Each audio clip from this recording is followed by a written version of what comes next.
আসসালামু আলাইকুম। হাসান খালেদ, সভাপতি, বাংলাদেশ তৃণমূল পার্টি, আপনাদের সাথে। দর্শক শ্রোতা, এই অগ্নিধারা মাস পুরোটা মাস আপনাদের সাথে ছিলাম। প্রত্যেক দিনের ঘটনা, 71 সালের সেই মার্চে কী কী ঘটেছিল সেই দিকগুলো, ঘটনাগুলো আপনাদের কাছে পৌঁছে দিয়েছি ভিডিওর মাধ্যমে, ফেসবুকে টেক্সট মেসেজের মাধ্যমে, ফটোকার্ডের মাধ্যমে দেওয়ার চেষ্টা করেছি। আশা করি আপনারা সঠিক তথ্যগুলো পেয়েছেন। আজকে একটা কথা নিয়ে বলবো আপনাদের সাথে। এই স্বরাষ্ট্রমন্ত্রী এখন সবসময় বলে বেড়াচ্ছেন যে 24শে আন্দোলনে যে পুলিশকে হত্যা করা হয়েছে এগুলোর বিচার করলে নাকি 71-এর যে রাজাকার, মুক্তিযোদ্ধারা রাজাকারকে হত্যা করেছে সেটার বিচার করতে হবে। এই একটা দৃষ্টতাপূর্ণ কথাবার্তা হোম মিনিস্টার বলে বেড়াচ্ছেন।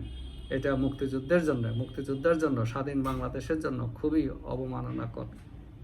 তার এই বক্তব্য বাংলাদেশ তৃণমূল পার্টি ঘৃণার সাথে প্রত্যাখ্যান করে এবং তাকে পরামর্শ দেয় যাতে এরকম মহান মুক্তিযোদ্ধা এবং স্বাধীনতা নিয়ে যাতে বিভ্রান্তিমূলক কথাবার্তা উনি না বলেন, এই পরামর্শ বাংলাদেশ তৃণমূল পার্টি দিচ্ছে।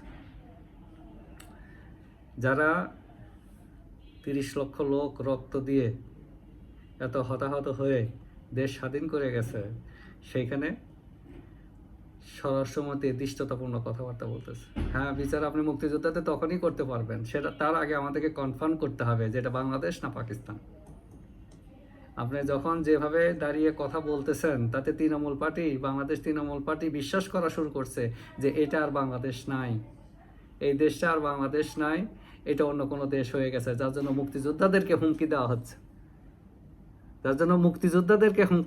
দেওয়া হয়েছে। স্বাধীন দেশে আন্দোলন সংগ্রাম করতে হয় আইন মেনে, আইনের বাইরে গিয়ে কোনো আন্দোলন সংগ্রাম করা যায় না। পুলিশ আমাদেরকে নিরাপত্তা দেয়। পুলিশ কি এমন অপরাধ করেছে যে পুলিশকে হত্যা করতে হয়েছে? পুলিশের অপরাধটা কি? পুলিশকে হত্যা করতে হবে কেন? সেটা সরকার পদত্যাগ করার পরে, সরকার বিদায় নেওয়ার পরে পুলিশকে হত্যা করা হয়েছে। সেটা তো বিচার হবে কি হবে না সেটা পরের ম্যাটার। আগে তো আপনার করতে হবে, তদন্ত করতে হবে, ঘটনাটা কি ঘটেছিল। আপনারা সেদিকে যাচ্ছেন না কেন? আপনি হোম মিনিস্টার, আপনি তো সেটা দায়িত্ববর্তা।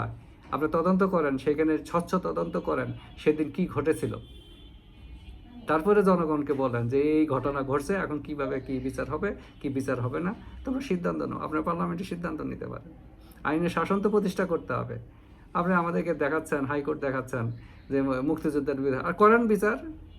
আপনি যদি এত ক্ষমতা থাকে, এত ক্ষমতাশালী হন, আপনি মুক্তিযোদ্ধাদের বিচার করেন না, অসুবিধা কি? তারা যদি ঘাট করে থাকে তারা বিচারে আসবে না কেন? তবে একটা জিনিস মনে রাখবেন, মুক্তিযোদ্ধাদের ত্যাগেই কিন্তু যে সমস্ত কোর্ট কাছারি এখন এগুলো হয়েছে, এগুলো কিন্তু মুক্তিযোদ্ধাদের ত্যাগেই হয়েছে। স্বাধীন বাংলাদেশ প্রতিষ্ঠা হয়েছে, স্বাধীন বাংলাদেশে সুপ্রিম কোর্ট হয়েছে, এগুলো কিন্তু মুক্তিযোদ্ধাদের রক্তের উপরে, মুক্তিযোদ্ধাদের ত্যাগে। কাজেই কথাবার্তা একটু ভালোভাবে বলি, কথাবার্তা ভালো। আল্লাহ পাক রাব্বুল আলামিন মুখ দিয়েছেন ভালো কথা বলার জন্য, মন্দ কথা বলার জন্য। এখন আপনারা বসছেন গদিতে, চেয়ার পেলে কি সবারই মাথা খারাপ হয়ে যায়? বিভ্রান্তিমূলক কথা বলতেই হবে? কথা বলার এত প্রতিযোগিতা কেন? এত ক্যামেরা আপনাদের লাগে কেন? মুখ বন্ধ রেখে কাজ করলে কিন্তু সুনামের সাথে কাজ করা যায়, সুনাম বাড়ে। কাজেই বিভ্রান্তিমূলক কথা না বলি, সেটাই বাংলাদেশ তৃণমূল পার্টি চায়। যে যেখানে থাকেন সুস্থ থাকেন, নিরাপদ থাকেন। ধন্যবাদ সবাইকে।